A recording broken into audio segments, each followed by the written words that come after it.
Alors, ce Shabbat, c'est Parashat Balak.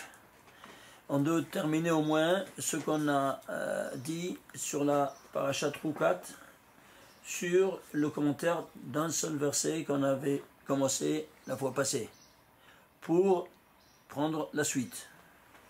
Alors, nous partons de la Parashat de Rukat, que c'est pour l'instant, comme vous savez, en Rosh Haaretz, c'est leur Parashat. Et nous, c'est le Parashat Balak. Quoi qu'il en soit, les deux sont ensemble. Pourquoi? Parce qu'ils sont sous le 62e des 70 versets qui sont dans la Torah, qui est dit Vaïdaber Hashem el Moshe Lemor, qui nous dévoile chaque Vaïdaber Hashem el Moshe Lemor, un des 70 secrets de la Torah, comme je vous ai dit. Le 62e, il est quoi? Il est de la paracha de deux parachutes, de Rukat et de Balak. Alors, on est dans un même domaine. C'est pour ça que des fois, on les lit ensemble quand l'année, elle n'est pas en bolwismique. Très bien. Alors, on voit un peu, qu'est-ce qu'on renferme ce grand secret? Bon, on a commencé à le voir déjà la semaine passée, n'est-ce pas? On a vu les dons, on fait continuer maintenant. Il est composé du premier, du début, c'est le 178e colonne jusqu'à, vous voyez, il parle de la 178e colonne jusqu'à 185e colonne de la Torah. Il y a 163 versets dans le domaine du 62e des 70 versets. Alors, il y a 163 versets, 2270 mots et 8438 versets. On les a vus déjà l'autre fois. Très bien. Alors maintenant, on va voir maintenant cette deuxième partie. Alors, on a vu que il arrive à dire quoi? Il arrive à dire, maintenant tu vas prendre, tu vas donner parce qu'il y a eu le peuple qui se plaignait, qu'il n'y avait pas d'eau. Alors tu vas parler au Séla, et voilà dans ce verset-là que vous allez voir ici, car est amaté, tu vas prendre le bâton, toujours son bâton là de marche, n'est-ce pas? Où il y avait sur le pommier les 72 noms divins inscrits. Et c'est avec ça qu'il a prononcé, et il a fait les miracles de la mer Rouge et tout ça. Tu vas prendre donc ce matin, et tu vas rassembler l'assemblée d'Israël, toi vers Aaron, ton frère. Bon, on ne sait pas que c'est son frère, on ne comprend pas pourquoi il dit ça. Arira. Et puis il te dit, va dire Bartem, incroyable. Il n'a jamais dit ça au pluriel. C'est la première fois dans toute la Torah qu'il a été dit ce mot-là une seule fois, comme le mot Bereshit. Il se trouve une seule fois dans toute la Torah. Ici, ce mot va dire Bartem. Il se trouve une seule fois dans toute la Torah. Et où ça? Ici. Alors on nous focalise ici cette unicité. Et pourquoi il utilise le pluriel? Il n'a jamais dit quoi? Vous allez parler en chorale au Séla. Je ne comprends pas. C'est clair ou pas? C'est très comme. Et la Séla, vous allez parler au rocher, en face de tous les Israël, et ça va sortir l'eau. Très bien. Alors, il y a ici, on va centraliser notre attention sur cette dimension-là, sur ce verset-là. Alors, voilà, on a ici le maté, c'est la dimension matérielle. Et ici, la dimension spirituelle, Vedi Bartem. Alors, qu'est-ce qu'on veut nous dire par là? Bien, c'est ça. Regardez. On va faire ici Vedi Bartem. On va prendre ici la valeur numérique de mots Vedi Bartem. 652. Les tagim et les voyelles à toutes les dimensions. Il faut les prendre pour pouvoir décoder ce grand mystère qu'il utilise pour l'unique fois dans toute la Torah, le pluriel. À qui il va parler? À Aaron. Quoi, on ne sait pas qu'il est Achira, pourquoi il dit Achira? Il se remet à qui? À qui sont Aaron et Moshe? Dans le Gilgul précédent, Aaron, c'était Caïn. Et dans le Gilgul précédent, Moshe, c'était Hevel. C'est clair? Alors, ici, le frère aîné, il tue le frère cadet. Maintenant, ici, le frère aîné va servir le frère cadet. Dans ce Gilgul. C'est clair? Donc, si le frère aîné, il a déclaré guerre totale à son frère, maintenant, Aaron, il fera le tikkun, le préparateur, en faisant quoi? En Rodef Shalom Baolam, il va poursuivre la paix comme aucun autre être sur terre. C'est clair? Vous vous souvenez? Alors, ceci étant dit, ici, il fait le tikkun. Celui-ci, c'était un sacrificateur, et un sacrifié, et Dieu n'a pas accepté son sacrifice. Ici, Aaron, ce sera le sacrificateur par excellence de tout le peuple, qui va représenter tout le peuple, et tous ces sacrifices seront acceptés parce que le tikkun a été fait. Oui, ça pas. Ici, Hebel Avalim, vanité de vanité. Moshe, Anna, Mikoladam, l'homme le plus homme de la terre. Tu vois la carte d'identité. Lui est un berger, aussi. Tu vois, toutes les mêmes propriétés, les mêmes rôles. Maintenant, un deuxième stade. Très bien. Alors, regardez ici. Qui veut dire Barthème? Il a dit veut dire Barthème, qui? Dieu. Alors tu fais Vidi Barthème le mot, plus le nom de Dieu, qu'il s'associe comme 798. Ici, tu fais Caïn 160, Hébé 37, c'est 197. Ici, Aaron, c'est 256, et Moshe 345, 601, plus 197, 798. Tu vois ça quand tu dis Vidi Barthème? Pour se remettre, où ça? Dans le cadre précédent. Et si tout cela ne suffisait pas, allons voir en Gematria. Ici, 772, c'est quoi? Ben, Hélène, tu vas le décomposer. Il se décompose en 2, en puissance 2, par 193. 193, c'est quoi? C'est le 45e nombre premier. 45, c'est Adam. Et ça, c'est 2 en puissance 2. Pourquoi? Parce qu'il y a 2 scénarios et chacun représente 2. Il y a 4 Adam. Ben, il y a 4 Adam, 2 et 2. Alors, tu vois à qui il s'adresse quand il dit Achicha. On sait qu'il c'est son frère. Qu'est-ce qu'on a besoin de plus? Non, il te dit attention, ici il y a un deuxième scénario qui est derrière. Et qui est représenté par quoi? Par leur Gilgulim. Alors 2, qui sont 2 au carré. Les voilà, 2 au carré. Et 4 personnages, 4 Adam. 4 Bnei Adam. Alors il a parlé à ces 4 Bnei Adam. C'est-à-dire maintenant, on est dans ce scénario du Gilgul et du Tikkun. Alors on voit maintenant alors, ce mot si important. Quel mot c'est de la Torah? Alors on voit maintenant quel est le rôle de ce mot. Ben regarde, quand tu vas lui parler, regarde qu'est-ce que tu vas faire. C'est le 58 596e mot de la Torah. C'est quoi? Il en a un sur l'autre, décompose-le. 2 en puissance 2 par 3 par 19 par 257. 9, le 19 c'est le 9 et nombre 1, 9 c'est 3 au carré. 257, 56 c'est le nombre premier, 56 c'est 2 en puissance 3 par 7. 5, 4, 2. C'est depuis 2 en puissance 7 par 3 en puissance 3, c'est quoi? 3456, c'est quoi? C'est 9 fois 388. 84, pardon. Et c'est quoi 384, vous vous souvenez? La Shekhinah, qu'elle est représentée par la Shekhinah, vous savez que c'est le rayon réfléchi de Gutcha Berichou. C'est la Malchut.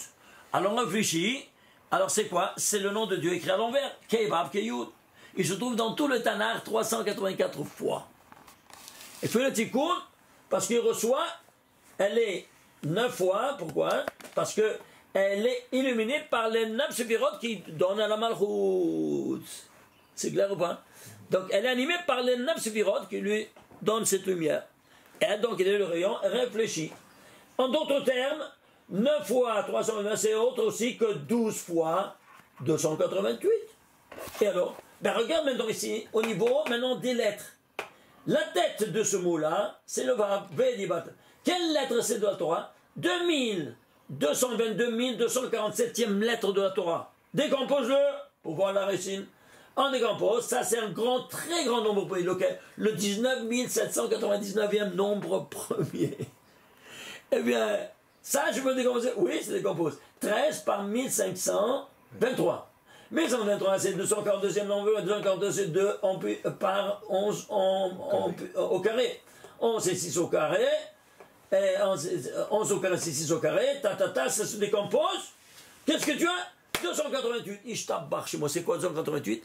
Rafah Nitsosim Dikdusha, c'est les 288 étincelles, je vous le rappelle, n'est-ce pas, de sainteté qui sont restés après la parole d'Amrishon et qu'ils sont tombés dans la poussière et que nous devons relever chaque fois en disant Melech HaOlam et donc, avec toutes les mitzvot qu'on fait. Alors, ici, au niveau de la lettre, c'est 1 fois 288. Et ici, au niveau du mot, c'est 12 fois 88. 12 fois 288, plus 1 fois 288, ça te fait 13 fois 288. L'unité divine qu'elle est renfermée dans ces 288 étincelles de sainteté. Voilà qu'est-ce qui se passe quand toi, tu vas parler au Séla. Vous vous rendez compte? Et comme ça, c'est une question incroyable. Que ici, tu dois voir l'emplacement du mot dans toute la Torah et l'emplacement même de la lettre. Pourquoi la lettre? Parce que l'initiale, c'est la tête du mot. Elle contient tout le mot. Comme ta tête, elle contient tout ton corps.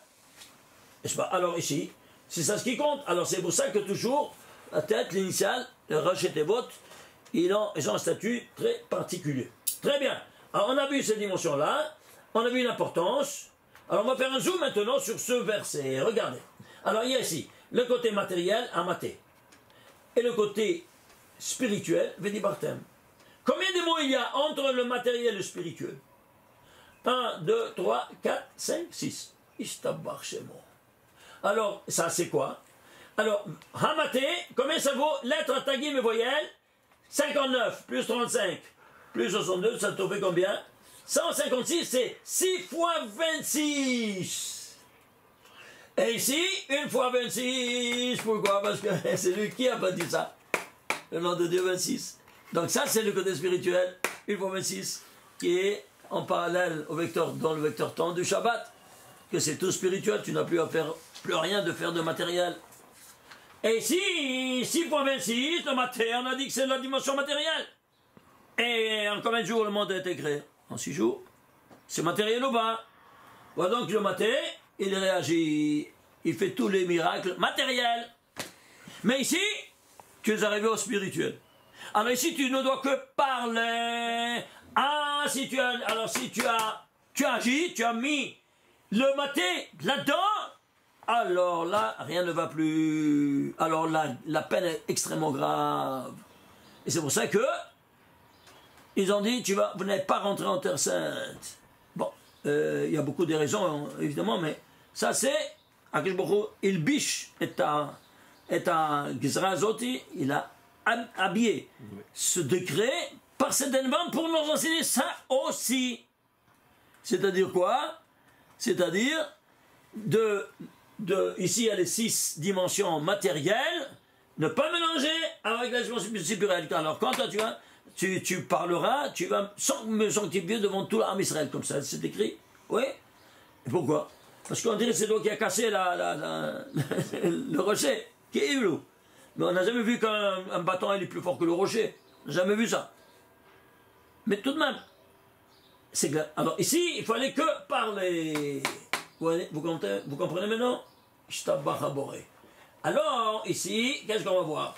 On va voir ici ce mot Vedibartem. Alors ici les 6 mots, ces 6 mots-là qui sont intermédiaires entre le condition matérielle et la condition spirituelle.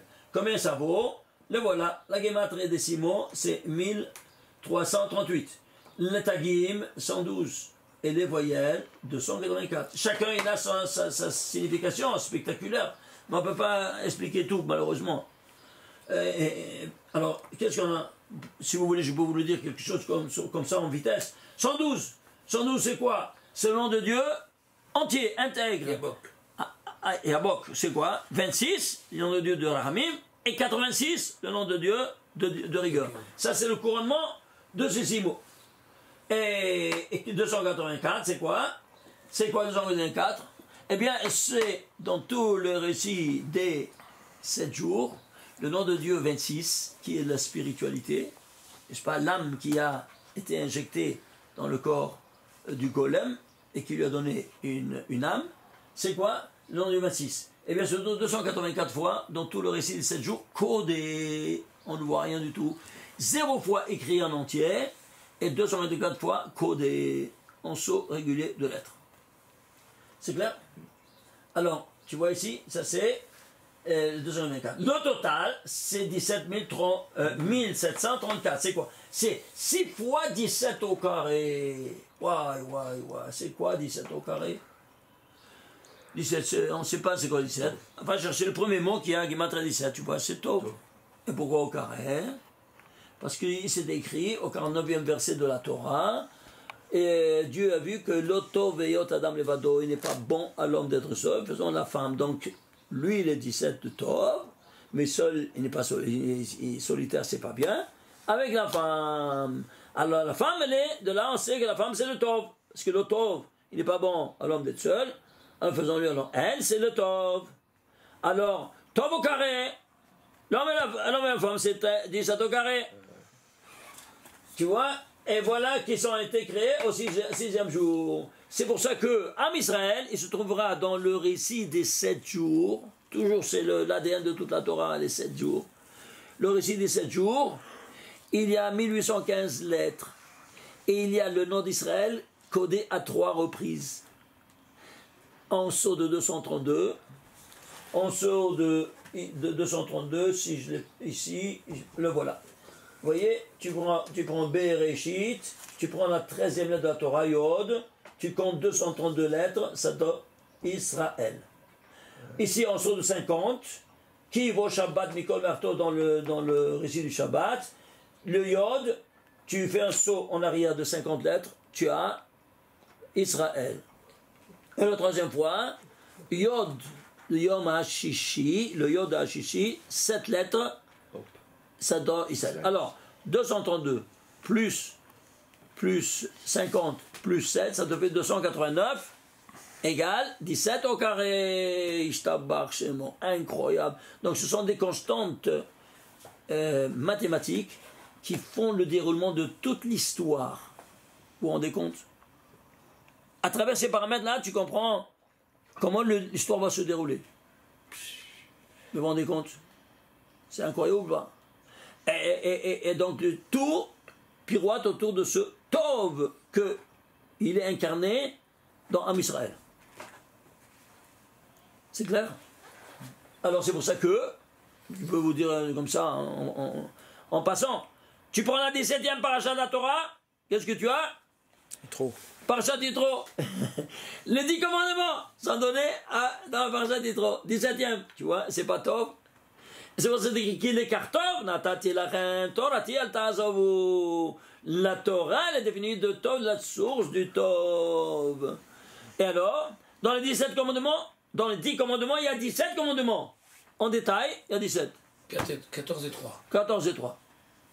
14 négatives et 3 positives. Pourquoi? C'est 3, 14. 3 positives et 14 l'otinable. Incroyable, hein? Vous voyez ces constantes incroyables.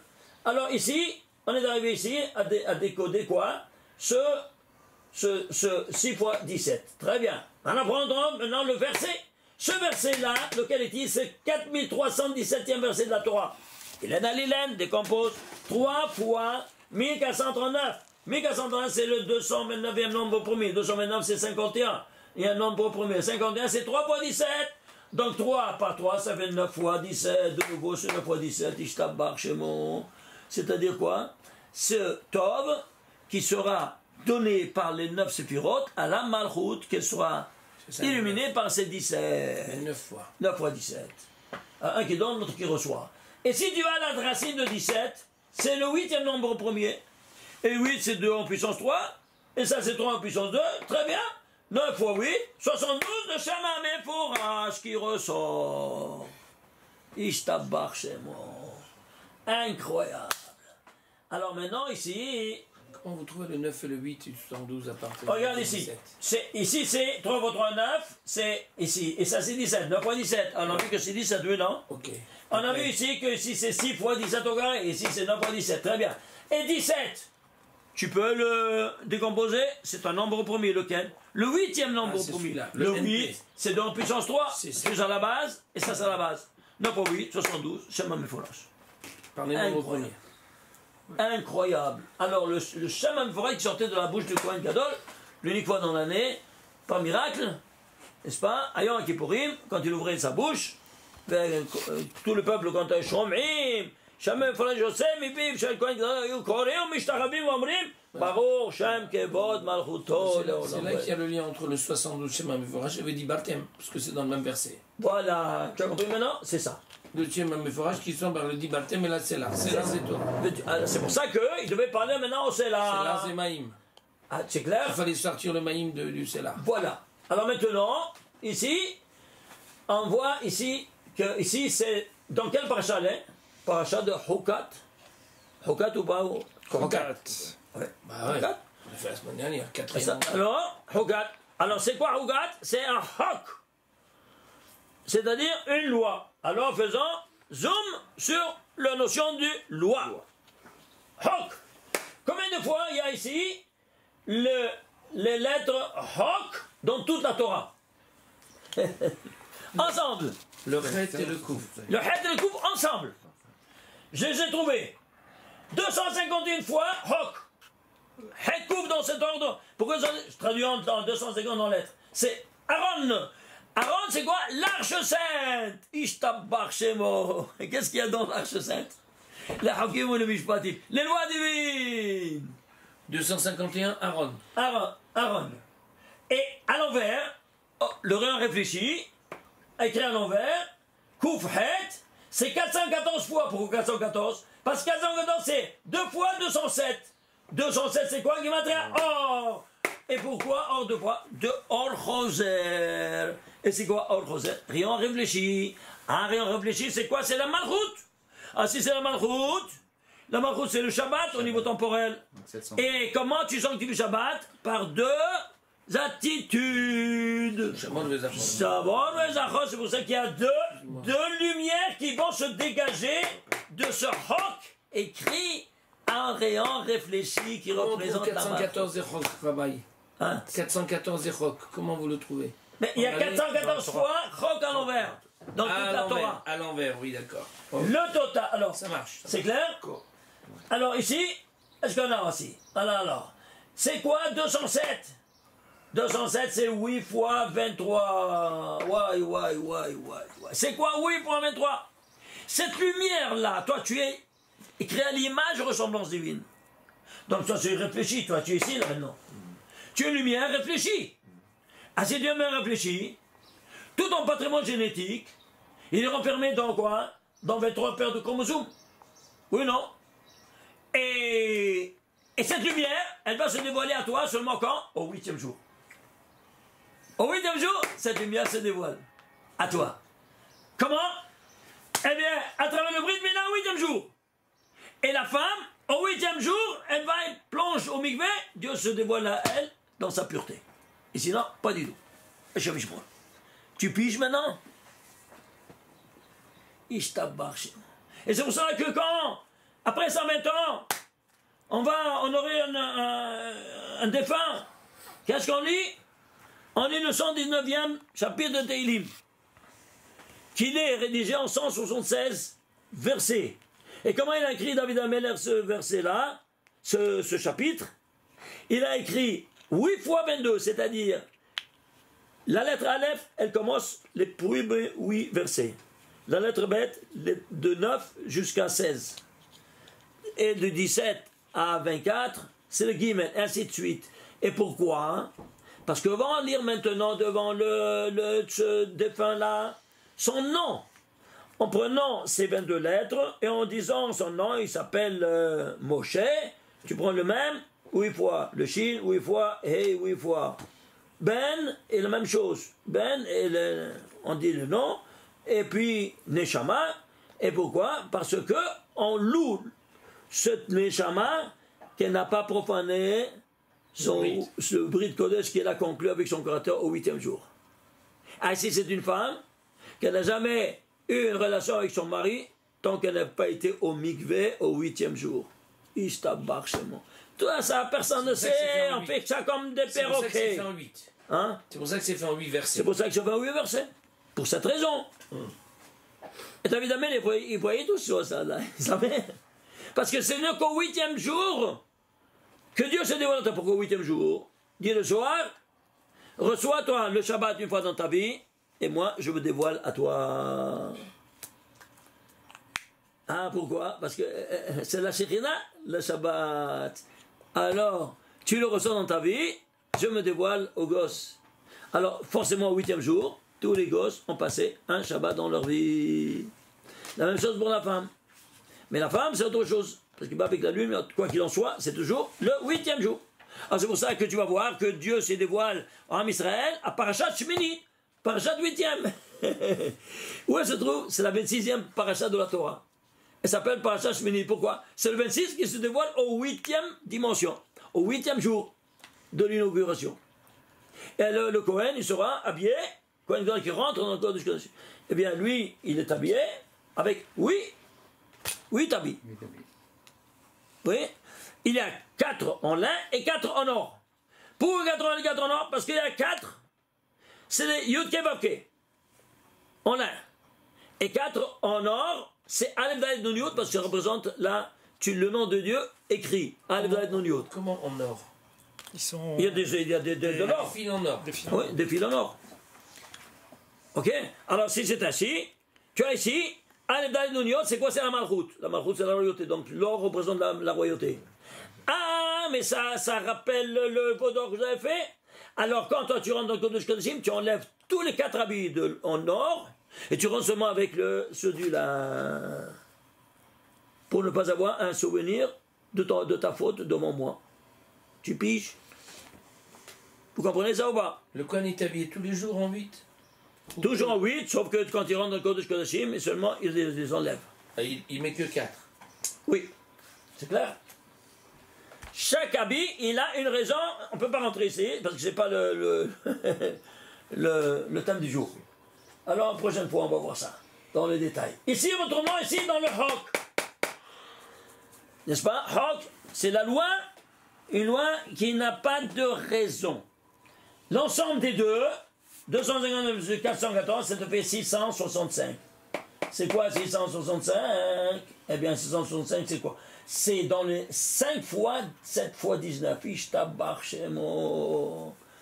Regardez où on se trouve dans l'infrastructure de la première des 70 secrets de la Torah. Le premier, il se dévoile à nous quoi? Il se dévoile comment être dans les 5 mondes. Ce premier des 70, il est rédigé en 19 versets. Vous entendez? En 19 versets, 235 mots et 928 lettres. Vous vous souvenez? 19 versets. Pourquoi? Parce que c'est la Malchut qui se dévoile à nous. 19, au niveau humain, c'est Rava. Vous vous souvenez? C'est le réfléchi. 235, c'est quoi? Mots.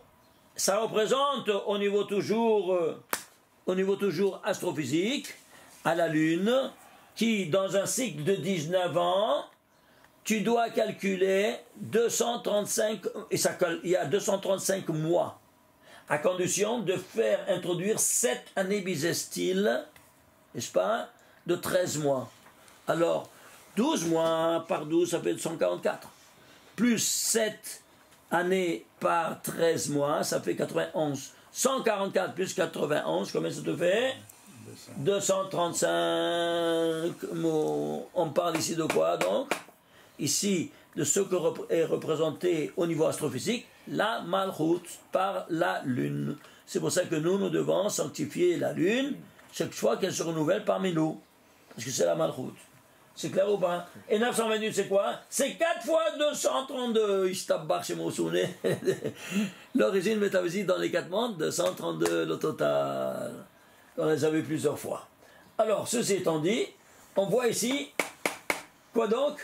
Ces 2 lettres ensemble dans la Torah se trouvent dans un nombre égal à toute cette infrastructure métaphysique qui vient de parler dans chaque détail comment il agit. Mais vous vous rendez compte? Est-ce qu'un homme il peut régir un système littéral, juridique, historique, tout ce que tu veux, en tenant compte des milliards d'autres paramètres, parmi tant d'autres, celui-ci qu'on est en train de vous montrer? Est-ce que c'est humain ou c'est divin? Ça, je demande à n'importe, je défie n'importe quel scientifique au monde, n'importe quel prix Nobel. Il pète les plombs devant ça. Il n'y a personne qui peut tenir tête face à ces découvertes sensationnelles. Comment Dieu nous a parlé? Avec quelle infrastructure? Et si tout cela ne suffisait pas, on va aller prendre ici maintenant quoi? On va prendre ici Hok en entier. C'est-à-dire, si toi, tu prends la loi divine dans son intégrité, intégrité, c'est-à-dire quoi? Entièrement. Alors tu écris Hok en entier.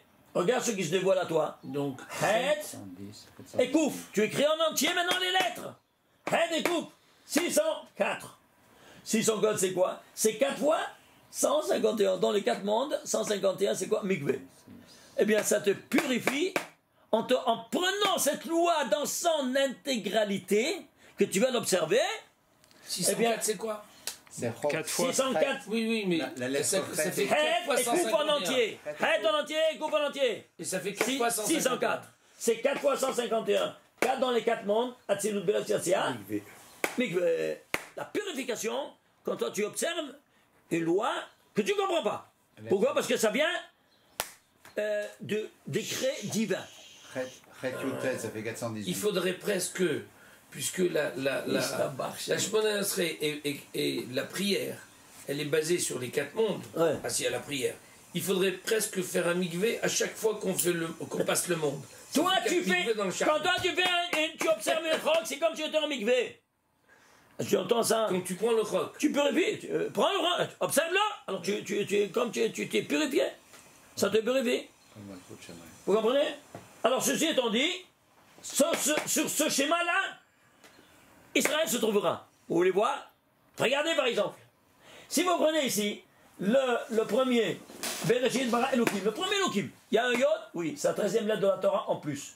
Tu comptes 232 lettres, ça donne un Shin, 232 RS, 232 S, 232 Lamed. Israël en sort de 232, pourquoi? Parce que tu proviens des 4 mondes Félimesvesvi qui ont 232 à Gematria. partir du premier Yud, À partir du premier Yud. Tu vas prendre maintenant premier Yud Elohim. du premier Elohim de la Torah, il y a un Yod. Voilà, du premier Elohim, pas du premier Yud. Le premier nom de Dieu. C'est la 13e lettre. Et c'est la 13e lettre de la Torah, en plus de tout. Alors, tu vas ici, compter 232, tu trouves en saut régulier 232 Israël. Tu vas prendre maintenant, suivez-moi, regardez. Il se trouve dans Elohim, tu prends Elohim, mais sans le Yud, c'est-à-dire tu enlèves le nom de Dieu. Dans quel cadre se trouve Israël? Ah, tu prends les 5 mots. Elohim, Vayas, Zera, Haaretz, Al. Total, 604! 604! Ouai. Regarde comment Dieu nous parle. Ishtabarabore. C'est pas de la folie? Mais est-ce que vous arrivez à digérer ce que je vous montre? Voilà, mais la bataille, c'est quelque chose d'ahurissant, c'est pas humain. Attends un peu! Peut-être qu'ils sont chanceux, c'est barbu. Super chanceux, on va dire, parce que c'est pas de la poésie, c'est pas le jeu du hasard, ça, évidemment. Ça, c'est le début de l'histoire. Et la fin de l'histoire, comme Mashiach va venir, j'ai été chercher s'il y a le nom Mashiach dans toute la Torah en 232. Je l'ai trouvé. Où ça? Je l'ai trouvé, imaginez-vous ça. Ici, où est-ce qu'il est? Et le voilà, ici. Regardez ici. Vous voyez ici? Dans la 186e colonne de la Torah, sous le 62e, on est dans le 62e. Eh bien, il termine à la 186e colonne jusqu'à 187e colonne. Pardon, excusez-moi. Parachat Pinchas, non? Non, attends, c'est juste à 185, pardon. Ouais. Ça, c'est 186e, excusez-moi. 186e, c'est sous le 64e des 70. Donc, Pinchas. Pourquoi 64? Pourquoi 64e? Parce que c'est Adam Vechavva. Le Mashiach vient pour sauver, comme au Bereshit, il vient te sauver maintenant. Quoi donc? Avec le Mashiach. Mais comment il se trouve le Mashiach? Regardez, c'est quelque chose de spectaculaire. Il commence à la 186e colonne et termine à la 187e. Regardez, vous calculez ici. Mashiach en saut de 232. Mais si tu continues encore 232, vous trouverez Mashiach à l'envers en 232. Avec une lettre en commun, le het en commun. 232 en haut, 232 réfléchi, comme rayon incident, en 232. Et alors, qu'est-ce que tu fais? Eh bien, on va prendre maintenant la gematria de tous ces 5 mots. Prenez la gematria de tous ces 5 mots. Combien ça vous fait? 7 mots. Sur 7 mots. Et 7 mots dans lequel il y a Mashiach. Quels sont les mots? Quels sont les mots? Tiens, tu vois ici, c'est Mishpachot. Le Mishpachot. Ensuite, ici, Issachar. Mashiach, tu vois, Issachar. Toujours, c'est qui Issachar? Pourquoi Issachar? Parce que lui, c'est le Talmid Racham de toute la famille. Il vient seulement avec, quand il y a dans la famille, il y a un Talmid Racham. Alors c'est de là que vous avez tous intérêt, si vous voulez avoir un zera du Mashiach chez vous à la maison, de maintenir. Si tu ne peux pas, maintiens un avolaire. Tu entends? Ainsi de suite. Alors tu as ici, toute cette dimension, c'est toute une autre conférence. On va le faire dans Parashat Pinchas. C'est bien développé dans Ejdat Lamo. Voilà, oui, je l'ai développé ça dans le livre, dans Ejdat Lamo. Allez voir ça, c'est spectaculaire. Quelle page? Alors, ici, Parashat Pinchas. Pourquoi? Parce que Pinchas, c'est Eliaou. Et Eliaou, c'est lui qui nous emmène au Mashiach. Alors c'est pour ça qu'il se trouve ici. Attends un peu. Dans quelle ligne, dans quelle notion de ligne, dans quelle lettre elle se trouve de la Torah? Vous savez, tous ces 232 000, dans la 232 millième lettre de la Torah. Autre part, 232 000. Dans la séquence 232 000. 232 000 En lettres. En lettres. Mais et tu te rends compte de ça? C'est on comprend pas ça. Et bien voilà. Voilà où on se trouve. 232 000.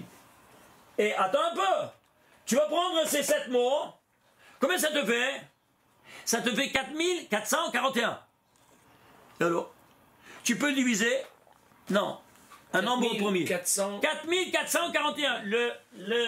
La gematria de ces 7 mots. Eh bien, qu'est-ce que tu trouves? C'est un nombre premier, lequel? Le 604e nombre premier.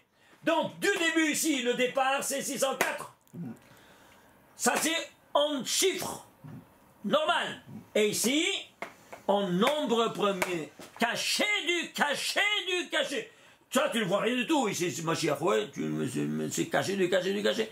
Et attends, c'est pas terminé. Il y a du caché.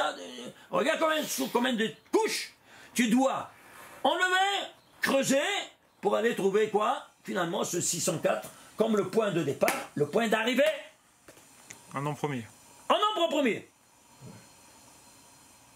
Ishtabar Shemo. Mais vous vous rendez compte? C'est vraiment un choc.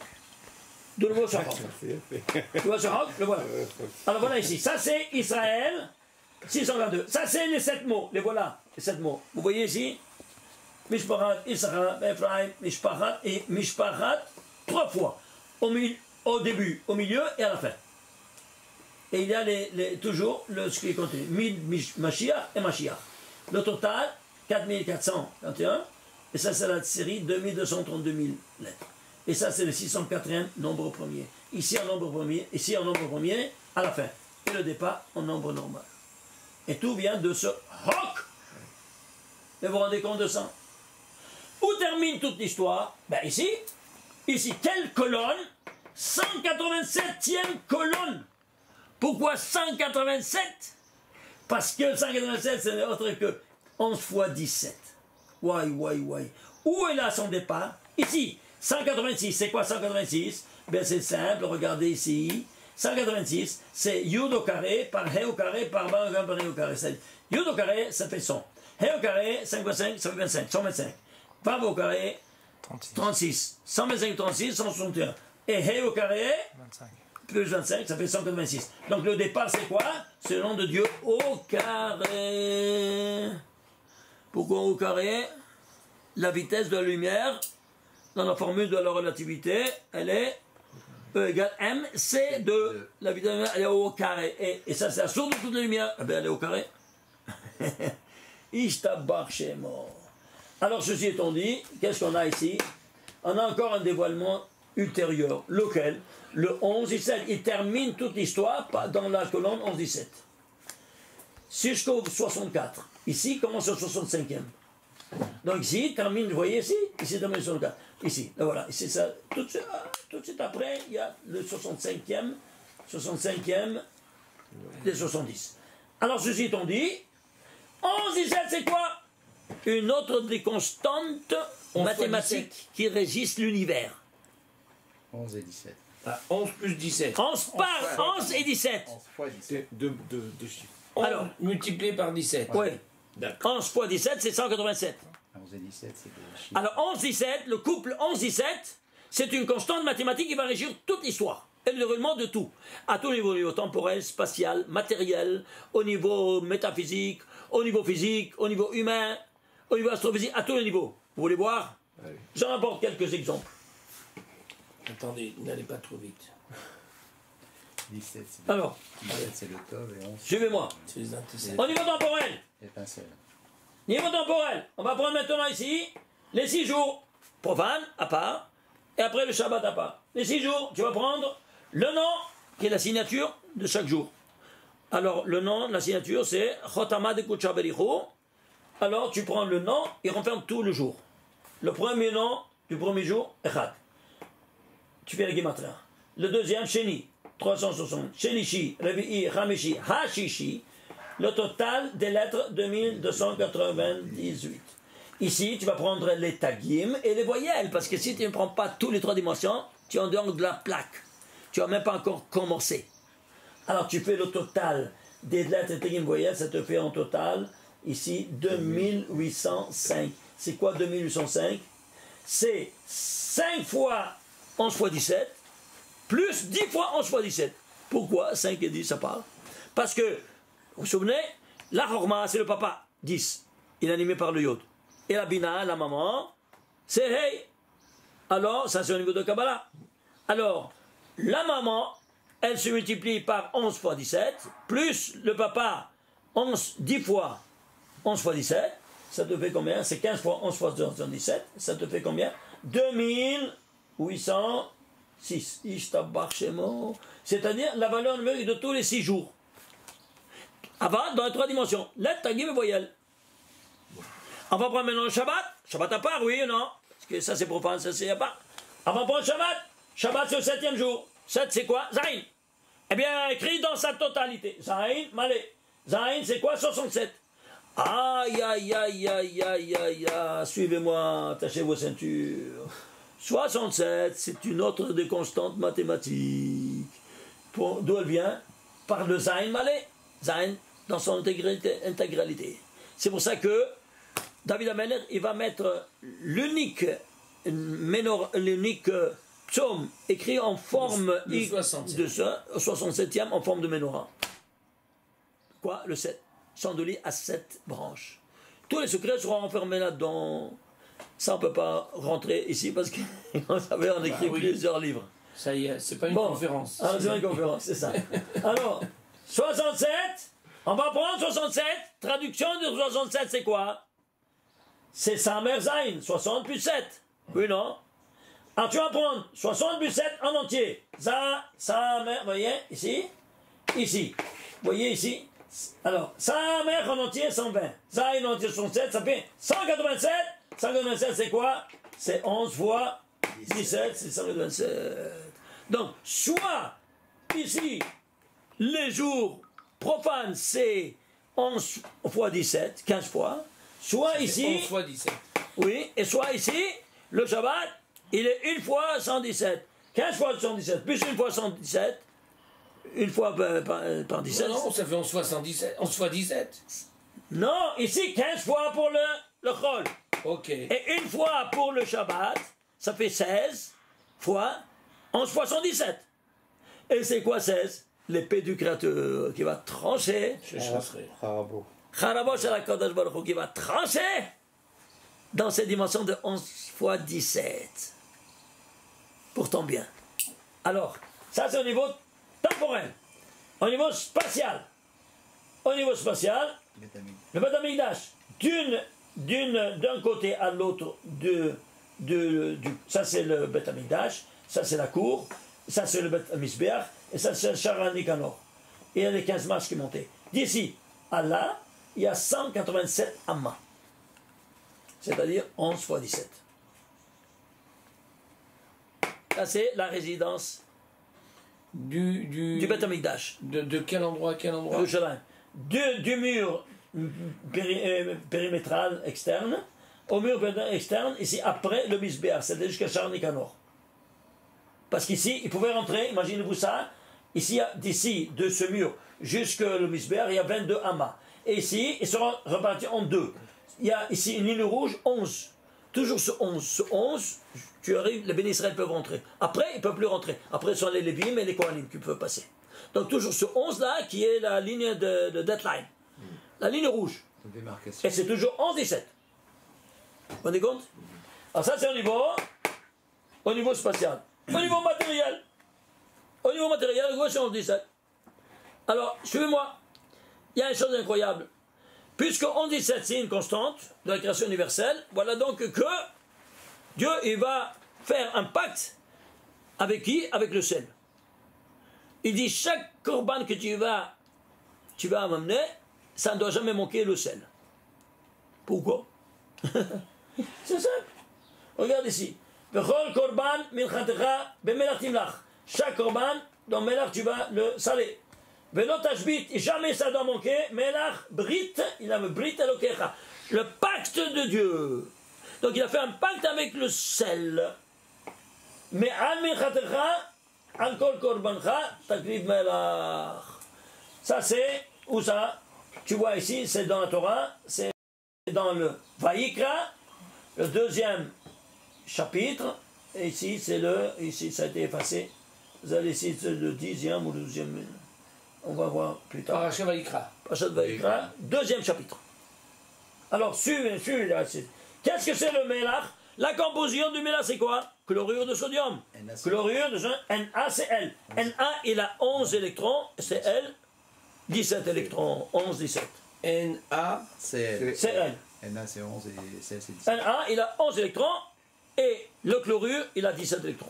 Ishtabach Shemo. C'est pour ça qu'il va faire un pacte avec le monde minéral.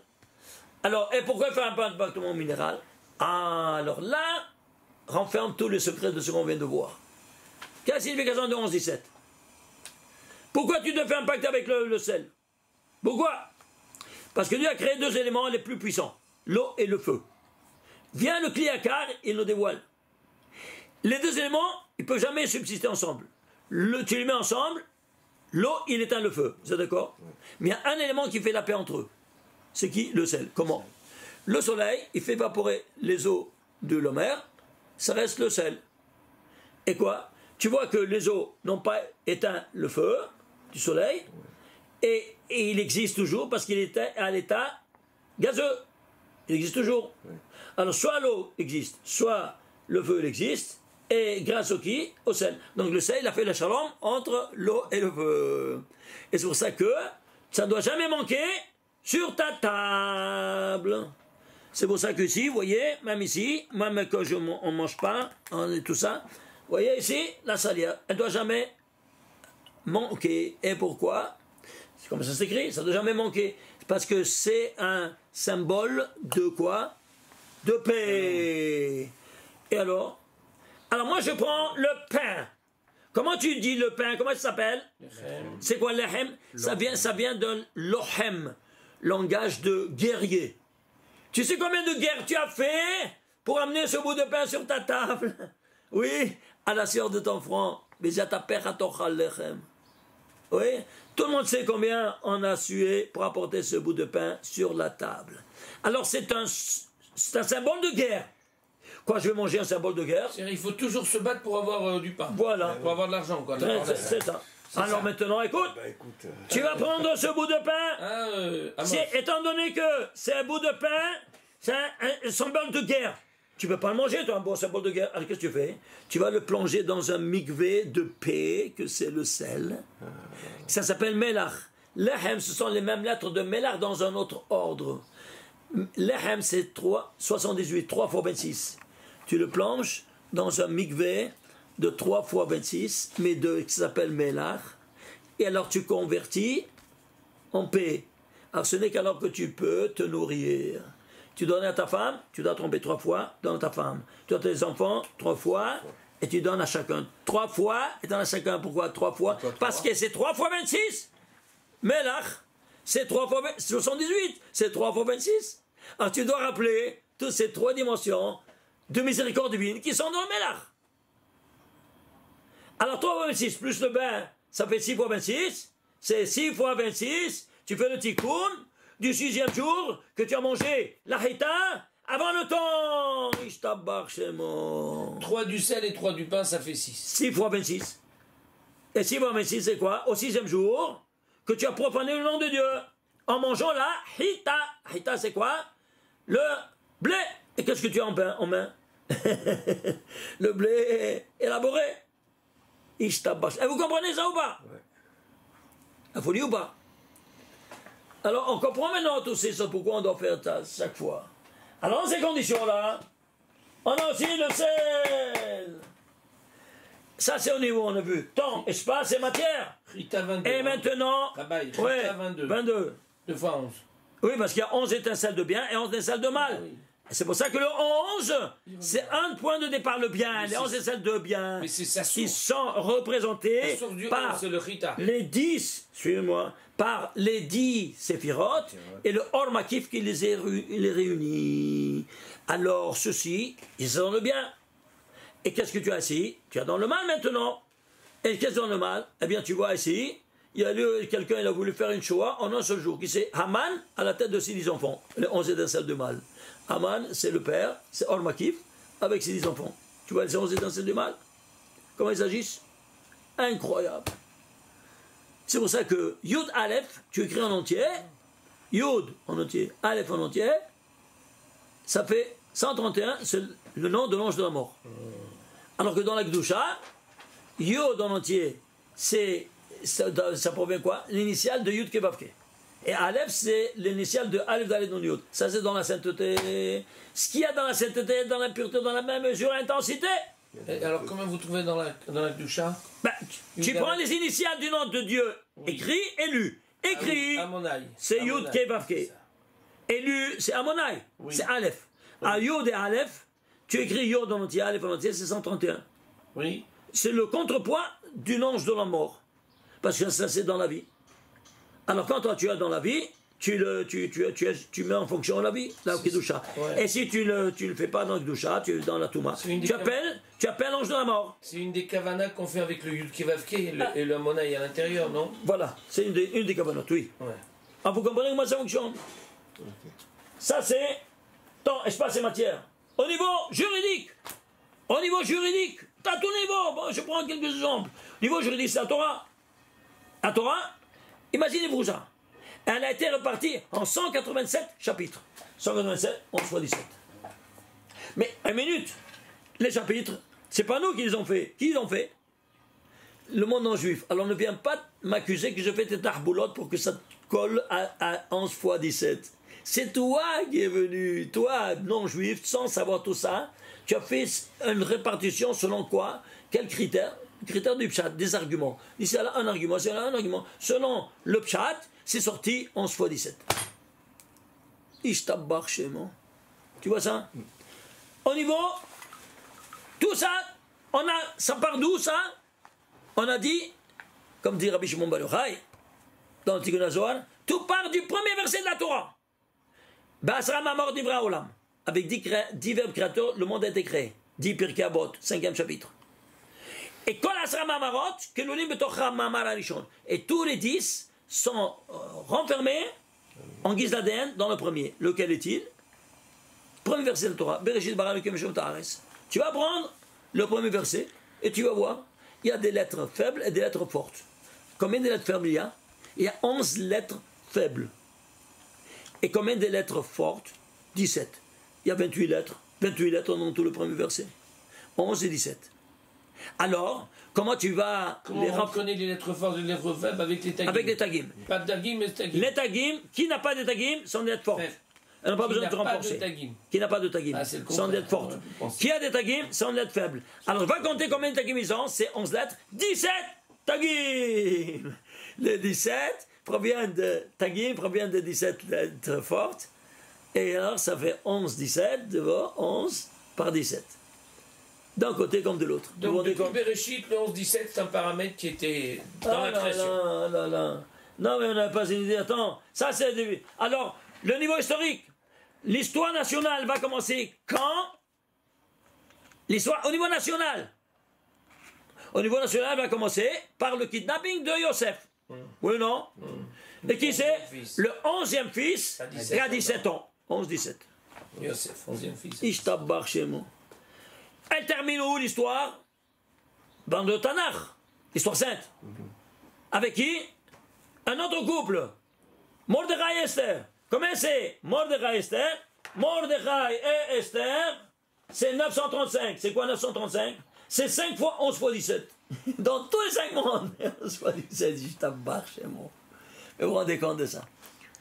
C'est 5 fois 935, 5 fois 17 égale 900. 935, c'est Mordechai et Esther. Elle commence l'histoire par le premier verset 11-17, et ici il termine par 11-17. 5 fois dans tous les 5 mondes. 11 fois 17. Ah, oui, tout le Tanakh il commence et il finit comme ça. Oui, il commence et il termine. Attendez, alors on n'a pas le temps, mais. Et le 28, ça correspond à quoi? On n'a même pas encore commencé à vous montrer. Le 28, 11 plus 17. 11 plus 17, attends, 11 plus 17, c'est 28. C'est le nombre des versets, des lettres du premier verset. Ah, c'est ça. C'est ça, ouais. Ici, je voulais vous donner ça aussi pour terminer. C'est tellement important. Regardez. Regardez. Ça, c'est Bereshit Barangujut Haaretz, Yom Echad, Sheni, Shlishi, Revi'i, Chamishi, Shishi, Shabbat. Le récit des 7 jours. Je l'ai mis sur une seule colonne. 7 jours. Combien de lettres, des versets? 34 versets. Pourquoi 17 et 17. 2 fois 17. Vous voyez ici, tout de suite déjà, on vous montre ici. Combien de mots? 469 mots. Dans tous les 7 jours, le récit des 7 jours. Pourquoi 469? Ce n'est autre que 7 fois 167. 7 c'est Zayn. 67 c'est Zayn Malé. Zayn Pachout, Kazun Zayn Malé. C'est-à-dire quoi? Ça c'est le Klal et ça c'est le Prat. Klal, le Prat, Prat ou Klal? 7 fois 67, 67 fois 7, ça me donne 469. Et combien de jours il y a? 7. Vous voyez que tout pirouette autour de la notion du 7 avec la lettre qui s'écrit en entier et que même la dimension cachée, elle est prise en considération pour te dévoiler des secrets inouïs de toute l'infrastructure, non seulement métaphysique, même physique de la création universelle. Mais vous vous rendez compte? 460, attends un peu. 460. 469. 9. Attends, c'est pas terminé. Tu vas prendre ici, j'ai pris ici, ces 469 mots sont rédigés en combien des lettres? En 1815 lettres. Les voilà la répartition. Aleph 161 fois, le Bet 92 fois, le Guillemets ainsi de suite. Ici, total 1815 lettres. Très bien. Alors vous voyez ça, ça sont des briques qui vont réaliser le déroulement de toute l'histoire de l'humanité.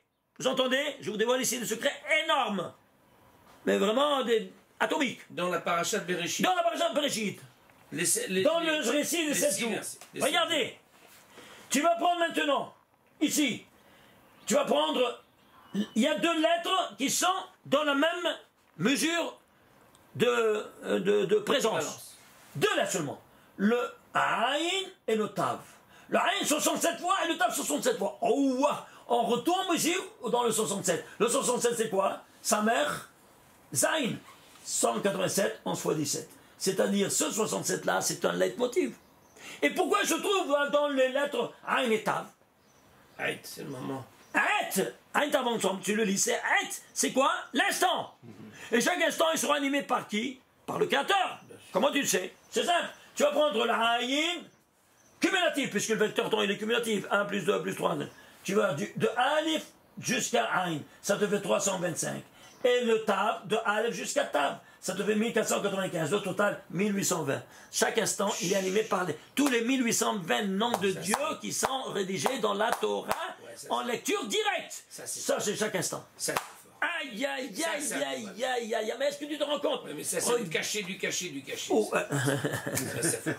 je ne marque même pas celui-là. C'est de la super folie. Celui-là, il faut le cacher. Je défie n'importe quel scientifique à me trouver un texte n'importe avec un milliard de coïncidences de ce genre-là. Non, pas autre. Vous savez qu'est-ce qui est... Quand on voit ces choses-là, la bouteille, quand on va aller là-bas, 1800. La Torah va demander sa el-bona chez le Torah. Elle va donner sa honte. Tu as pris les autres livres et tu m'as laissé de côté. Vous savez qu'est-ce qu'on sera? On va se trouver sous terre là-bas. Non, on va nous envoyer à l'enfer pour se purifier de toutes ces impuretés qu'on a lues dans tous les autres livres, qu'il n'y a pas la haskama d'un rabbin reconnu mondialement. Sinon, tu ne peux pas lire. Tu rentres dans un restaurant, tu vois la Torah de Kashrut, ça, aucun problème. Et le livre, c'est la nourriture de l'âme. Et s'il n'y a pas aussi une Torah de Kashrut, tu ne peux pas lire, tu ne peux pas ouvrir ce livre-là. Même les livres, ils ne sont pas cachés. Même les livres, mais certainement, quoi. Tu rigoles? Qui c'est qui a accepté de se mettre... S'il n'y a pas d'Akdama, il n'y a pas d'imprimatur, ce que tu appelles là, n'est-ce pas, Haskama, tu ne peux pas l'ouvrir. Alors tous les livres que tu n'as pas... C'est pas n'importe quel Haskama, ça dépend laquelle. Hein. Tous les livres que tu n'as pas, cette Haskama, à la poubelle immédiatement. Sinon, la Torah elle va se demander sa helbona, elle va demander sa honte. Regardez ici. Je vais prendre quelques petits exemples. Regardez. Je prends par exemple ici le nom des... Ici, il y a tellement de choses que je vais vous apporter ici. Le rap, c'est comme spectaculaire, c'est infini. Par exemple, la malroute. La royauté, on parle de la malroute. Tu prends le même, combien de fois? Le lamed, le kham, tatata. Et le total, combien ça te fait? Eh bien, ça te fait un total de 187 encore une fois. Malroute. Un multiple de 187. C'est-à-dire 11 fois 17. C'est de la folie, mais vous ne pouvez pas s'imaginer. On va prendre maintenant les trois. Écoutez, on va laisser ça pour une prochaine fois parce que c'est spectaculaire à voir ça.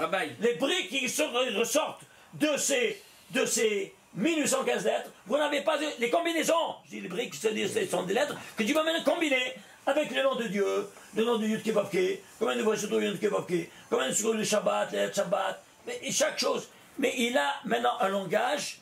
Suivant la technique qui te dévoile l'identité de ce que toi, tu es en train de manipuler au niveau verbal.